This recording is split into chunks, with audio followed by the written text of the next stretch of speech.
informed opinion. My guest this morning is Dr. Muda Yusuf.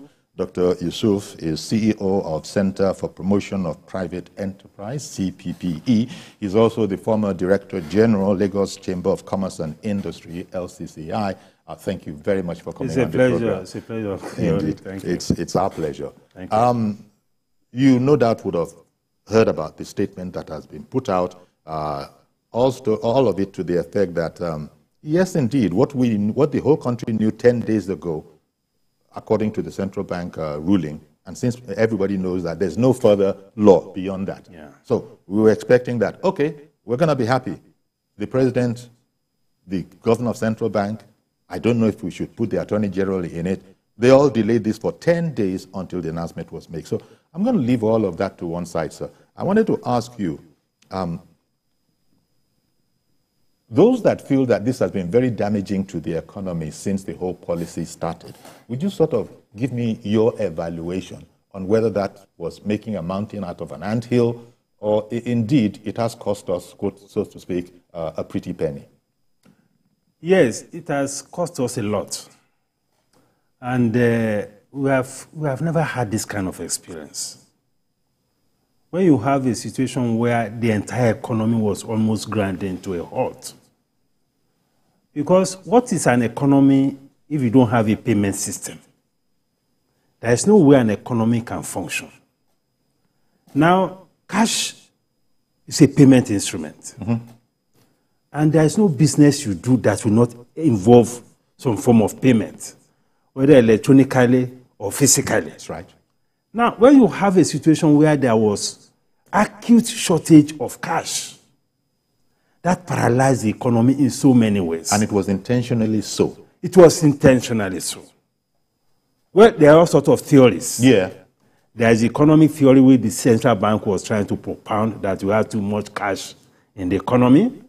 There's also the political theory that maybe this was about vote buying. There's also the criminality theory that is about the bandits and kidnappers. But whatever it is. But the authorities just mopped up all the cash. Mopped up the cash. And this, we said this at the beginning. There's an optimum level of cash you need to service an economy, especially an economy of this size. Mm-hmm. You have an economy of over 200 trillion naira. You cannot say that a 2.6 trillion naira cash is too much. There are global best practices. There are metrics that you use. You have what you call cash to your GDP. Cash to GDP ratio in Nigeria is just about 1.5%.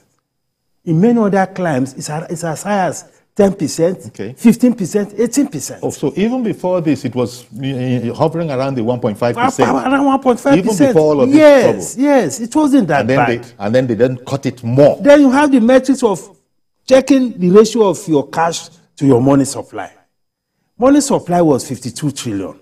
Cash was 2.6 trillion. That means 95% of money is still within the banking system. Mm-hmm. So we don't fix what is not broken. Okay, all this journey that the CBN has taken us through. But I heard at that time from the experts, well, mostly in CBN, and when I say mostly in CBN, it was really a method that you were hearing from most of the time, that there's far too much cash in circulation. No, that is not correct. It has no basis in economics. It has no basis even in any empirical studies. I've just told you the metrics that you use in economics to measure cash dominance in an economy. You relate your cash to the size of your economy. You relate your cash to the size of your money supply. You know, on these two ratios, we are not doing badly. So, and luckily, with the advent of this and proliferation of this POS, the financial inclusion level has increased. Even all these organizers that didn't have bank accounts were able to have bank accounts. And they were relating with the POS. So we are making a lot of progress. So the shock that this cash design team brought into the economy was a terrible shock.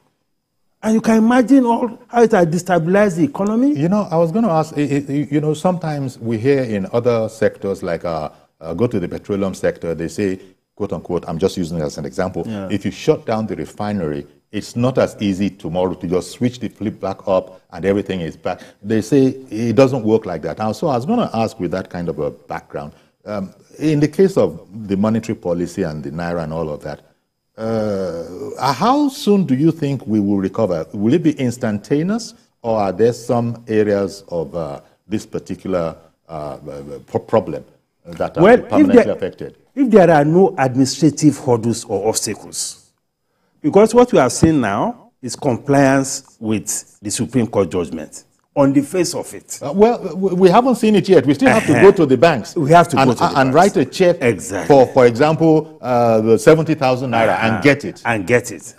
And take the cash out and go to the market. Yes. And it is accepted. So we don't know that CBN is going to go all that way. Exactly. So that is the situation. So we are hoping that there will be no administrative hurdles. For instance, there is this hurdle of saying that you have to generate a code before you can deposit money. Yes. The Supreme Court judgment did not cover that. And I'm hoping that that will be removed at this time.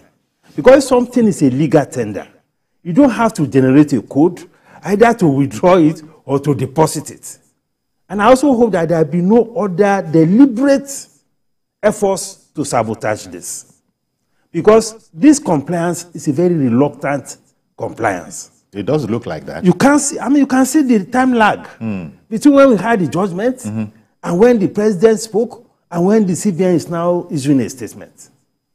So because of that, some of us are still a bit worried as to genuine commitment to the compliance with the Supreme Court judgment. If there is a new commitment to it, within weeks we should recover. Okay, within weeks. Yes. If there's sincerity of purpose. If there is sincerity of purpose. Although I get worried at the beginning when we were being told that they had burnt all the old currency notes and all. I don't believe that is so. I believe these currencies are still within either the banking, within the commercial banking system or within the central banking system. Yeah. So if they push it out, and if the central bank also accelerate the pace of printing of the new notes, so that gradually you can mop up the old ones and replace with the new ones. Because that is the spirit of the timeline.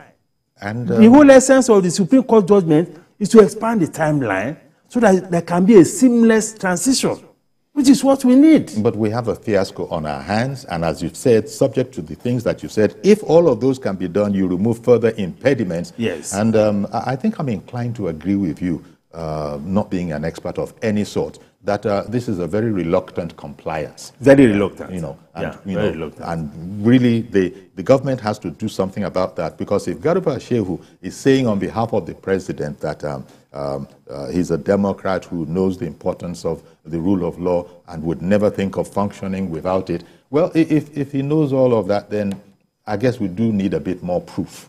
We need a bit more proof. And it's quite strange, quite frankly. President Buhari is somebody that has a lot of, compassion for the poor people, the talakawas. You remember the issue of subsidy? That's right. He said he doesn't want to hurt the ordinary people. But people say he's been ill-advised. So it's so strange that they say he was ill-advised. People went through all of this. That he meant well. That he was misadvised, that this was indeed a superb policy, I think I will agree with that. Except that the president himself has to have his own economic advisors now. Economic advisors. So when they come from the CBN or wherever this thing came from, his own closest, circle of advisors. Should be able to look should have been able to tell him. So that's the part that we don't really understand. Exactly. And until you're out of office. Exactly. They say those of us that are out of it. It's encouraging to hear you say that if no further impediments are put in the way of this seeming reluctant compliance, then within weeks. Within weeks, we should be out of it. Because nothing. And then within weeks, we should be out of it. Recall that we also had something of a double whammy. As this was going on, there was this whole catastrophe in the cash sector. There was no fuel as well. There was no fuel. Well, that one hasn't disappeared. It hasn't disappeared. But it's getting a lot better. It's getting a lot better. People can spend maybe 15, 20 minutes at a petrol station. Yeah, it's getting a lot better. And these are some of the challenges that the new administration needs to fix. Because some of these problems are very fundamental in nature. I've been on this fuel thing for decades. And the earlier we're able to sort it out in an enduring way, in a sustainable way, the better. And that will require a lot of reforms. Of course, some painful decisions will have to be taken. But that is what we need to ensure sustainability in all of this. Well, you see, tantalizingly, they're counting those blue notes in the pictures that were just, these are, you know, what do we call those, stock pictures that we have. But nobody is seeing, even TVC is adding its own bit to it. You know, the very narrow that nobody has seen. No, I'm sure your reporters on the field, we should get a feedback by the end of the day. Well, yeah, exactly. How well has this thing impacted? How well? And how well is the awareness in terms of the acceptance of the old currency notes important? I think it was from Uyo.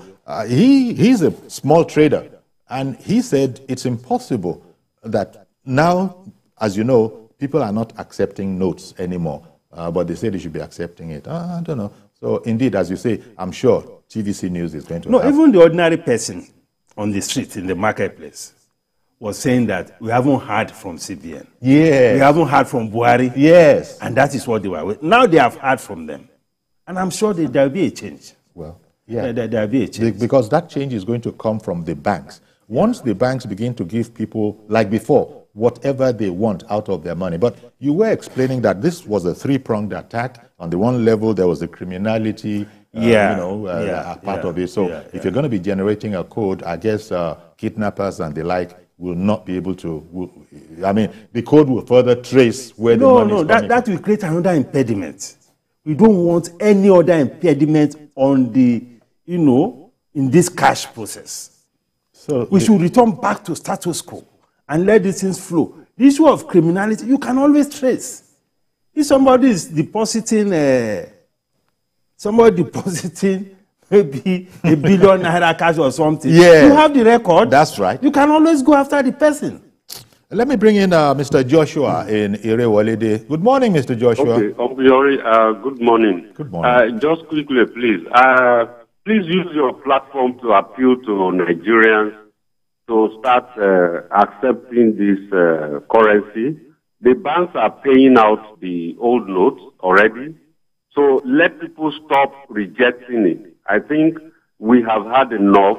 And then there is sufficient information from the authorities to show that this is a legal tender.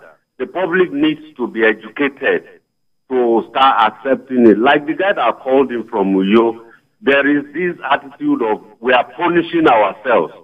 If they keep rejecting it, we are punishing ourselves. We are punishing ourselves. Okay, whatever has happened, but we should go forward. Yeah. And please, Uncle Yori, finally, because I don't know if I'll be able to get you before you go to Aso Rock. Please, I am begging you, Uncle Yori, let the president-elect promote an open government. All right, promote an open government. All right. Open government. This present government disconnected with the people. Let him promote an open government. He will succeed. Thank you very much for calling in, Mr. Joshua. Remember that while the governors, I think 17 of the states took the federal government to court, and this has led up to they won, and the federal government was, sulking about it and wouldn't action it. But remember that some governors, well, let me just limit myself to what I'm sure about. El Rufai, governor of Kaduna, had said to his people in the heat of it all, don't worry, guys, on my word, use that money. It will be fixed. Now, it was seen as very controversial when the statement was being made. I think Seyi Makinde has also done the same thing over in his territory as well.